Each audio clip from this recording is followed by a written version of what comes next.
గురించి ఏం చెప్పమంటారు సార్? అసలు ఒక్క ఛాన్స్ అని చెప్పేసి ఇప్పుడు జగన్మోహన్ రెడ్డి గారు ఒక ఛాన్స్ ఇవ్వండి అమ్మ, మహిళలకి అండగా నుంచుంటాము, మీకు ఏ కష్టం వచ్చి మేము చూసుకుంటాము, మీ భర్తల నుంచి మిమ్మల్ని ఆమెగా మేము కాపాడుతామని చెప్పి జగన్మోహన్ రెడ్డి ఒక్క ఛాన్స్ ఇమ్మని చెప్పి మొత్తం ఏం చేశారో తెలియదు.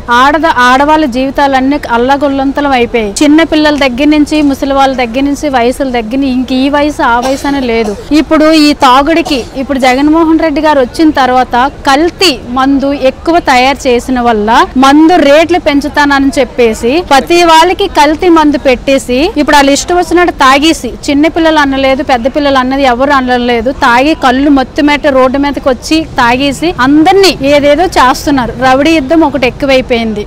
ఒక్క ఛాన్స్ మళ్ళీ రావడానికి ఏం మొహం పెట్టుకొని అడుగుతున్నారు జగన్మోహన్ రెడ్డి గారు నాకైతే తెలియదు. గాని ఆయన ఎన్ని పగతాలు చెప్పారు. కరెంటు బిల్లుల దగ్గర నుంచి మేము తగ్గిస్తాను, చంద్రబాబు నాయుడు గారు ఇంత కరెంటు బిల్లు పెంచేస్తున్నారు, నేను తగ్గిస్తానని చెప్పి ఈయన 100 రూపాయలు ఉన్న కరెంటు బిల్లు 200 చేశారు. ఆ గ్యాస్ 500 ఉన్న కరెంటు బిల్లు 1000 రూపాయలు చేశారు. నెక్స్ట్ పప్పు దినుసులు అంటారా, 100 రూపాయలు ఉన్న పప్పు 200 చేశారు. ఆయిల్ ప్యాకెట్ల దగ్గర నుంచి అన్ని ఆల్మోస్ట్ అన్ని కూడా రేట్లు పెరిగాయి సార్.